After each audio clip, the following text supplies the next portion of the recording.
Hello, I'm Mathieu from Ludovox, and today I'm going to give you a brief overview of Conan. So this is a big hit from 2016.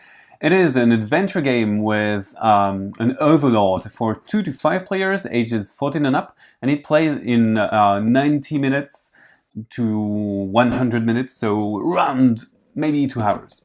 So in Conan, we have a scenario-based game. Here I've started a layout of In the Clutches of the Picts, which is the first scenario that you might have seen. So you have many more scenarios in the Overlord's booklet, which is kind of interesting, and you can also experiment and try to do your own scenarios, because the game is so wide, you have a lot of content to meddle with. So the aim of the game is, it really depends on the scenario. In this particular scenario, you want to get the princess that the overlord is going to hide in one of the huts of the Picts, and also you need to take the shaman out. So his name is Zogar Sag, and you need to behead him and to bring his head back to the king. So you need to fulfill these two objectives to win the game. And the overlord wins if the heroes die, or if a certain number of turns elapse. So after like 8 turns, the overlord wins. In general, the more the time passes, the more the overlord wins. So adventurers play, they all play together, they can mix their actions. Conan may do all of his action or just one, then Shivatas might do something else, and the mage, the wizard, is going to cast a spell or whatever. There is no turn order, you can just act until you don't want to act anymore. Then the overlord is going to act, and then it's back to the players, it's another turn. So what do I do in an adventure turn? So I'm going to take Conan here. I have his character sheet here. Every hero is a bit different. So Shivatas is the prince of the thieves. So he's going to be very nimble, whereas Conan is going to be very violent and is going to be bent on destroying the enemy units. So you have a few free actions. So for example, movement might be free, and we're going to spend those gems. And those gems are the first thing that we're going to look at in a player turn. So first, we decide if we decide to rest and get a lot of gems back, which is energy, or we might act, get a few gems back, but not all of them, and then we may take actions. These gems also serve as health, and if we lose everything, we die and we cannot play for the remainder of the game. So let's imagine that we have these 9 gems here.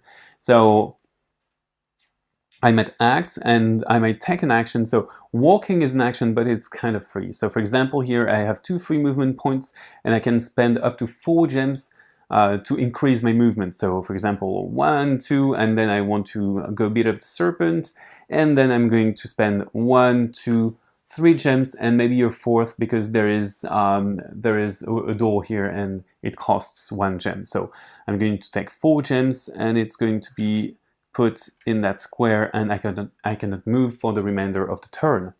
Then the same goes for every action. You have some limits. For example, I have a limit of 5 gems for attacking. So I may take 1 or 2 small attacks or 1 big attack. So for example, I could attack with 2 gems. That means that I take 2 red dice, which are very dangerous dice, and I attack with my battle axe, which gives me a 3rd red die. So the dice have colors depending on the number of successes that are on them.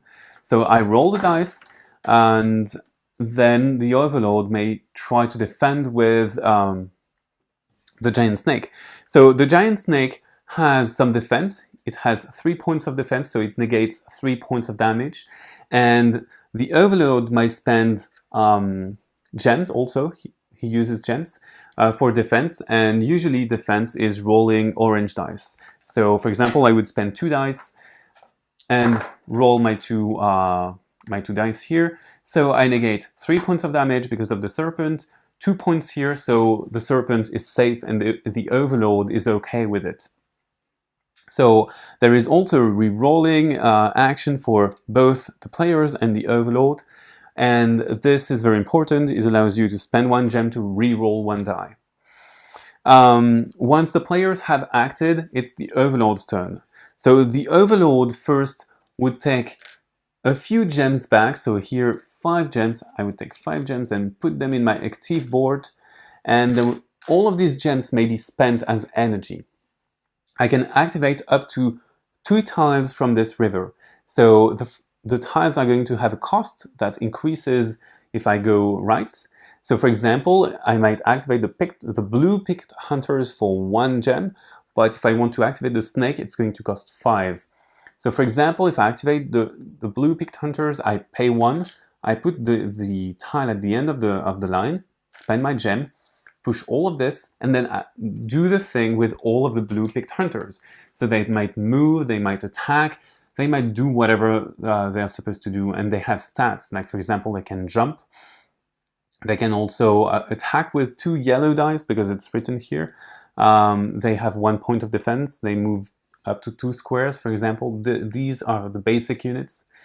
And the snake is attacking, for instance, with 3 orange dice, which is kind of really strong. So then I might choose another tile to move. So for example, the serpent could attack Conan, and attack works the same for players and the Overlord. I might also activate this. So this is very important. If my units get killed, for example, the blue picked, I